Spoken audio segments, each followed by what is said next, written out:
Muy buenas a todos, yo soy Chenkel, estamos en un nuevo vídeo y esta vez para ver, es el tercer vídeo que hacemos del Victoria 3, que son estos vídeos tutoriales que están sacando y estamos reaccionando a ellos. Recordad que la semana que viene sale el Victoria 3 y estaremos cubriéndolo en este canal, así que si os gusta el Victoria 3 tendréis bastante contenido en este canal. En este primer vídeo lo que encontraremos será las necesidades de la población y en el segundo vídeo los grupos de interés, así que vamos a darle.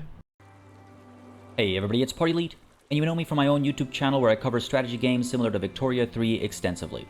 Today I'm collaborating with Paradox Interactive to introduce you to a major driving force in the world of Victoria 3, the needs of your people, where they come from, how they're fulfilled, and the repercussions of doing so. Needs in Victoria 3, as far as our conversation today is concerned, are purely materialistic. Every person in the world has them, and their wealth level determines exactly what they are. This means that every pop, as determined by their type, culture, faith, location, and place of employment, will have its own set of needs based on that pop's wealth level. Vale, aquí podemos observar como cada persona o cada pop, como lo llaman, cada población, tiene diferentes estándares de riqueza y según los estándares de riqueza necesitarán unos bienes o otros y tendremos que cubrir todos esos bienes para satisfacerlos. Actually, then, as pops move from one wealth level to another, either upwards or downwards, the demand for the needs associated with their new wealth level goes up as there are now more people looking for the same goods and services. To see exactly what a pop needs, you can use the nested tooltips to pull up a list of the categories of needs, and going one step further, you can see exactly which goods they're using to fulfill each category of need, as well as how much they're spending on each good. As you can see, there are a variety of goods that can be used to fulfill any one category of need. If you want to see a list of almost all the goods in-game, and who needs them and why, you can use the trade lens and look through the goods listed under either import or export trade routes.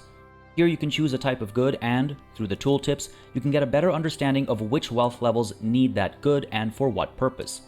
Vale, aquí podemos ver que desde la interacción de los lenses, esto que está aquí abajo, la pestaña de economía podemos observar qué niveles, qué población consume qué material y cuánto necesita ese material en concreto. Not all wealth levels use the same goods for the same things, and some goods are substituted for higher-end versions at higher wealth levels, though there is a bit of overlap at times. There is one need that doesn't show under the trade lens, as it can't be imported or exported, and that is services. You can find that under the Market tab instead, with further breakdowns as to what it's needed for and by whom. Los servicios es uno de los principales consumos también que tienen la población, pero no se pueden importar ni exportar, ya que se produce dentro de la propia nación. Y aquí podemos estar viendo cómo se utilizará y por qué se utilizará por cada población. Again, there are other goods that fulfill the services need that can be traded, but generic services themselves must be produced and provided locally. It's worth noting that your pops will seek the most financially viable option to fulfill each category of need, but they will also be influenced by factors other than cost at times.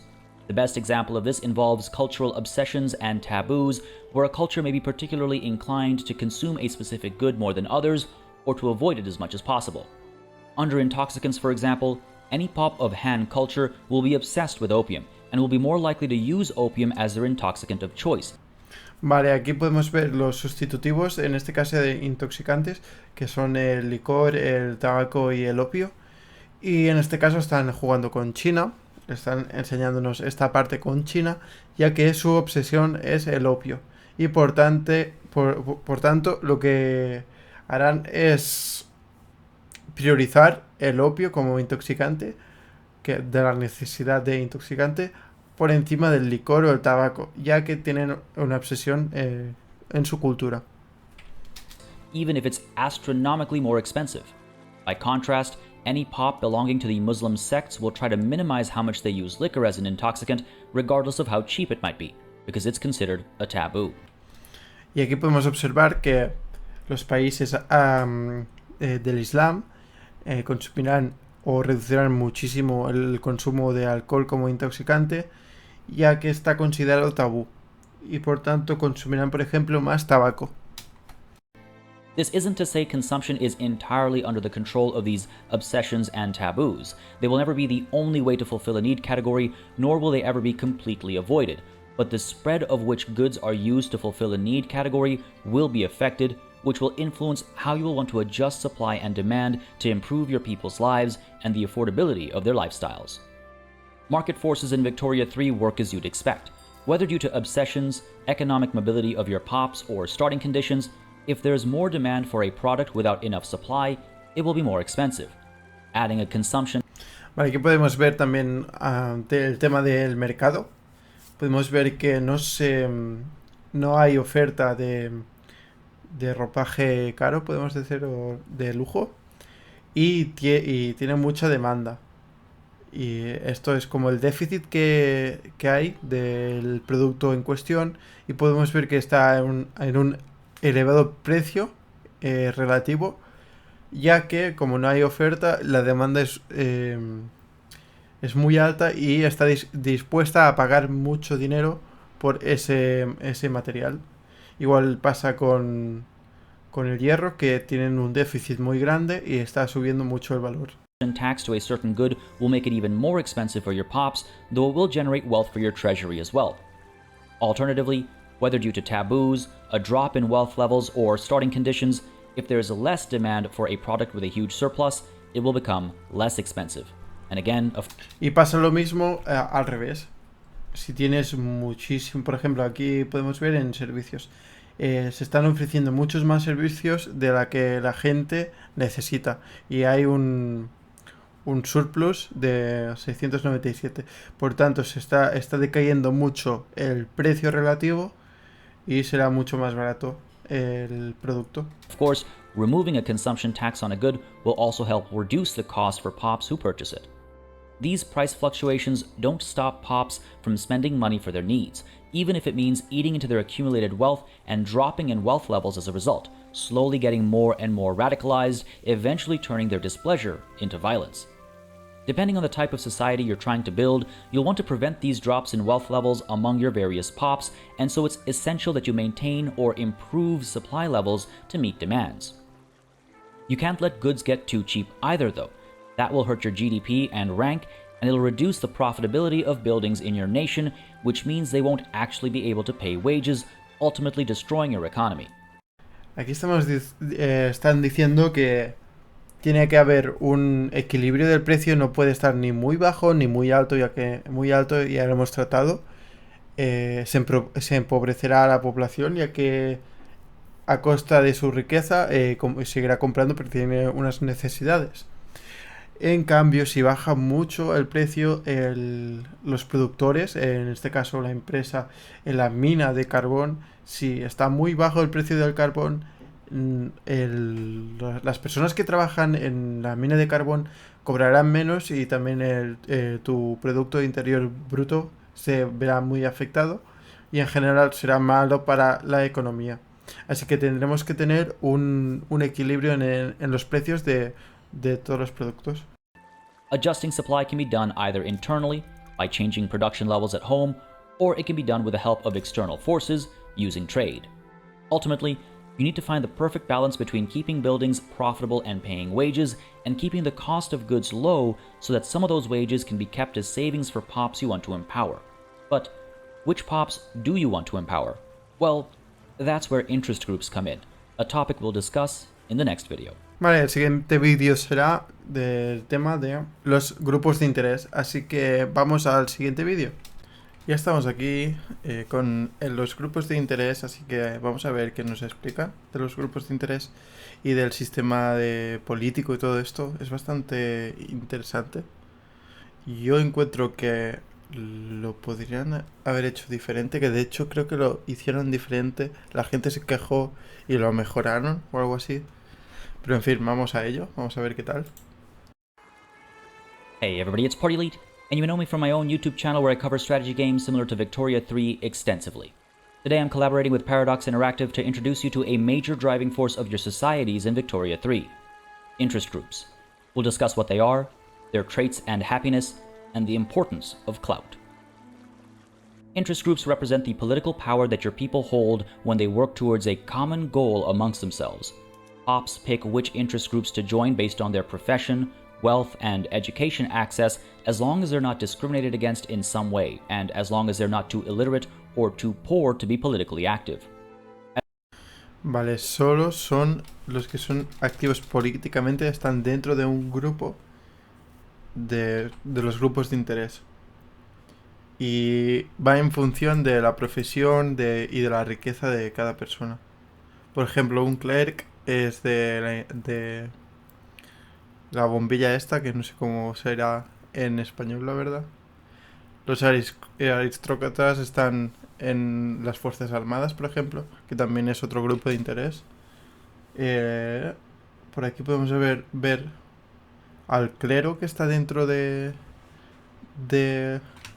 el Rural Folk, creo que se llama este.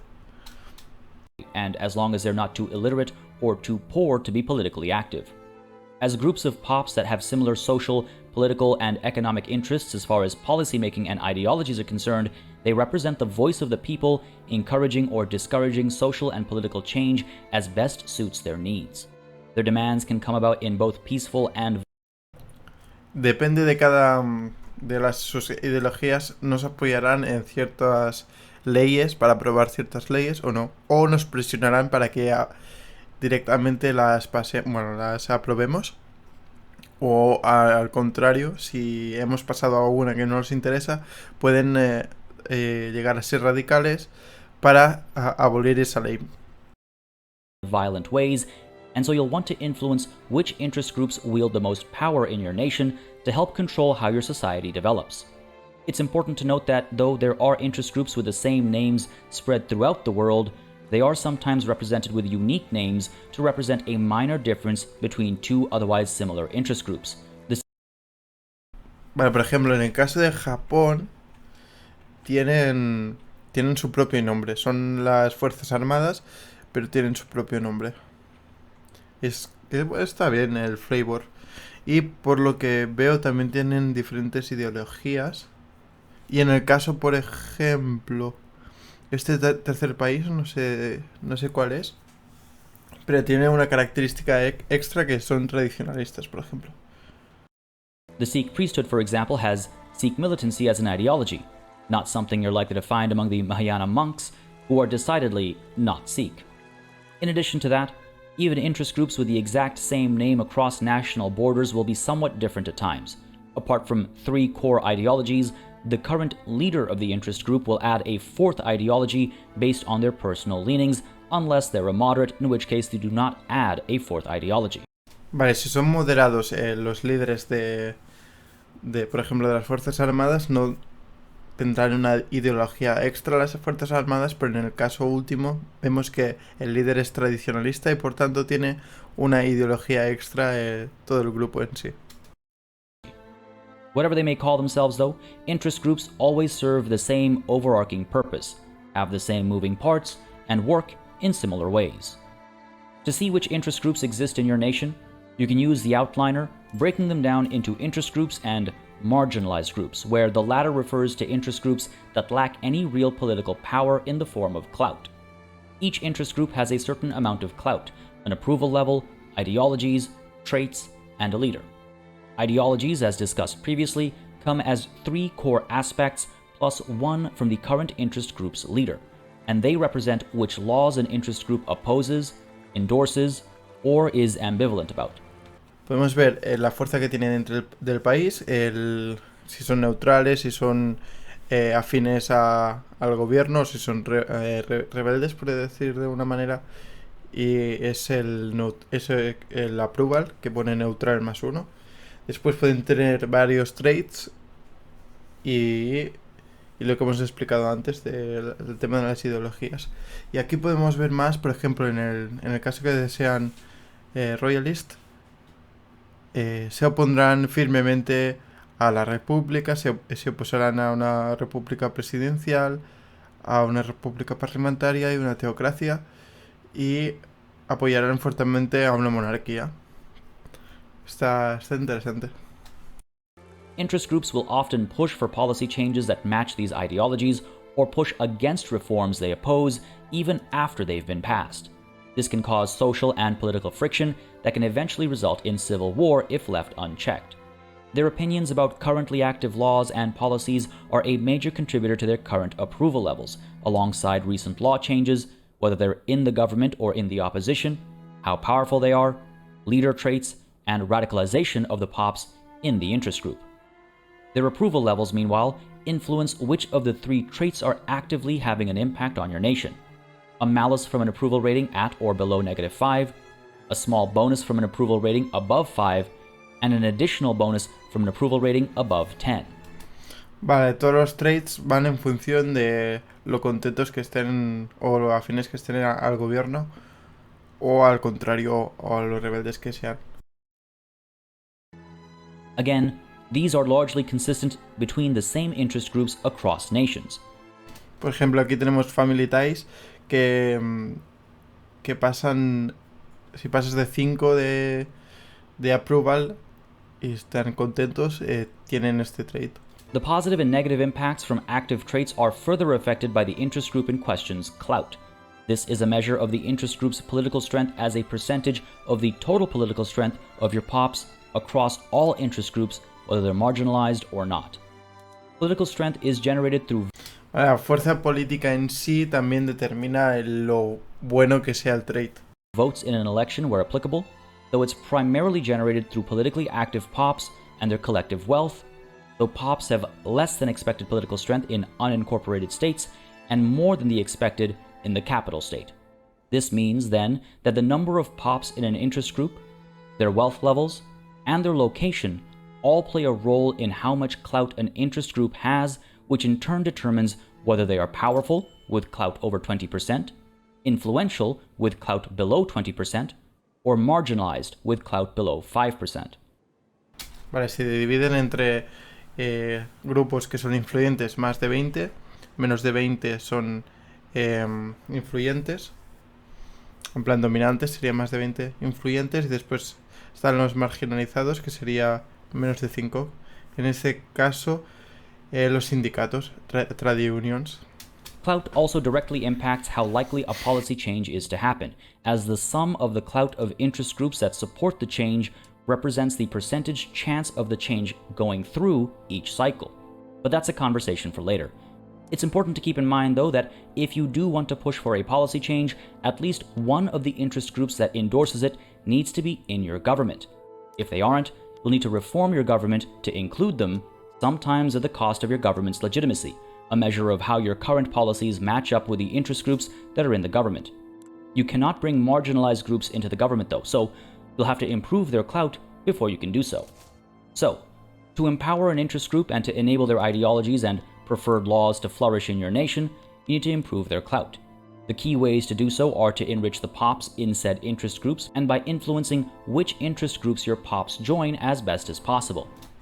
Vale, podemos modificar o podemos apoyar a ciertos grupos enriqueciendo a la población que vota a esos grupos.